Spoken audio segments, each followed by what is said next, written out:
Hey guys, I am here to talk to you about lessons that I learned from storms. What we're experiencing now with these back-to-back hurricanes, Harvey, Irma, Katia, with so many of them coming back to back, it had me reflecting on the storms that I experienced in my life. When I felt like it was just one thing after the other. When I felt like that I couldn't deal with another thing. Here comes another thing. And so with these back-to-back storms, it had me thinking about the lessons that I had actually learned from the storms. Yes, I'm here, which means I survived the storms in my life, but they definitely taught me something. They taught me to heed storm warnings. What do I mean? It taught me how to heed the storm warnings. We get weather alerts. We get updates of how a storm is tracking, what it's doing, whether it's gaining strength or whether it's losing it. Well, how does a hurricane gain strength, or even how does a hurricane form? A hurricane forms because we have polar caps on opposite ends of the earth, and the cold air comes down and it meets that warm air at the equator. And in order to distribute that air, a hurricane forms. And so the cold air and the warm air come together and it mixes and it redistributes that warm air.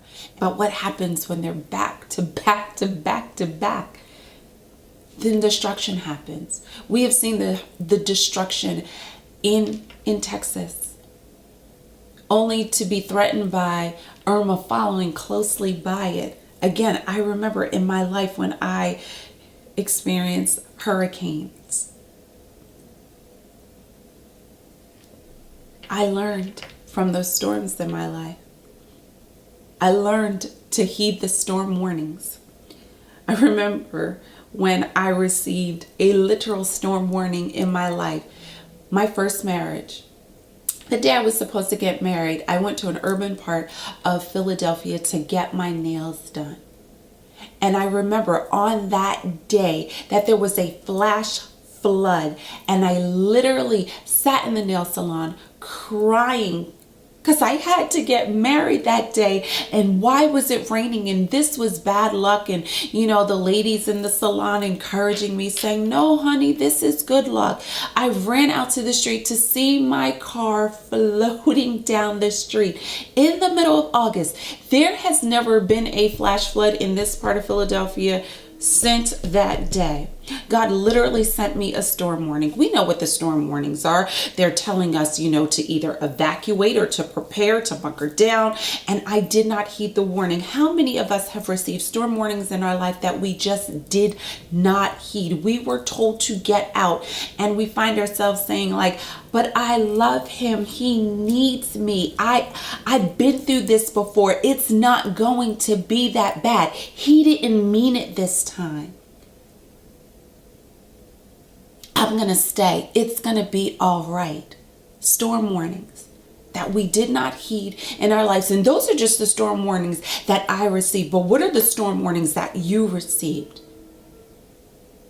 that you did not take heed to, and you found yourself in the middle of the storm? So not only has storms in my life literally and figuratively taught me to heed the storm warnings, they taught me what it is to be in the eye of the storm. In the eye of the storm, it's the calmest place. But meanwhile, all hell is breaking loose and destruction around you. In the eye of the storm, they have actually found birds and insects flying. Because when the storm started, the birds naturally moved to where the air is more calm.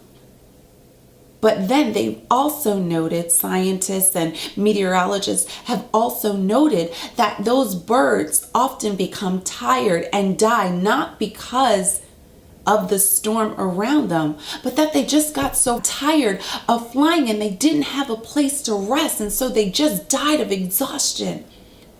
Are you flying in the middle of somebody's storm? and you're just tired of going on that ride, but you can't find a place to rest. They also have seen birds die because they got tired of flying in the middle and they tried to escape, and when they do, they encounter the real stuff. Have you become hurt? Or have you yourself hurt because you tried to get out of the eye of the storm, but you couldn't, and so now you're stuck? I learned from storms that I can rebuild or not. My in-laws and our daughter live in New York, and so we often find ourselves going up there to see them. But I literally see beautifully rebuilt houses that years ago had suffered major damage. So I see these beautifully rebuilt houses literally next to boarded up abandoned homes. What caused those people to rebuild? Did they have the right insurance? Did they have the resources? Did they think that, it was worth staying and rebuilding? And then what made those people decide that it was not worth it? That we're just going to leave it as it is. We did not have what it takes to rebuild it.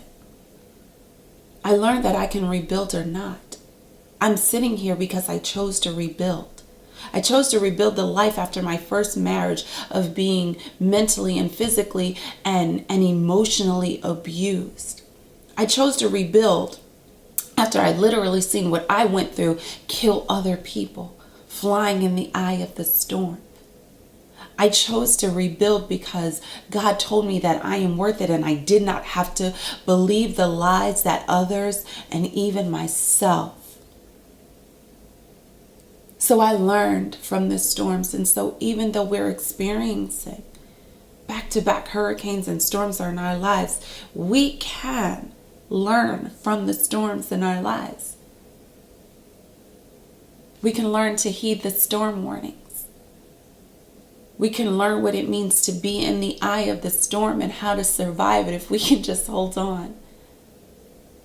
We can rebuild after the devastation and destruction has taken place, because beloved, it will.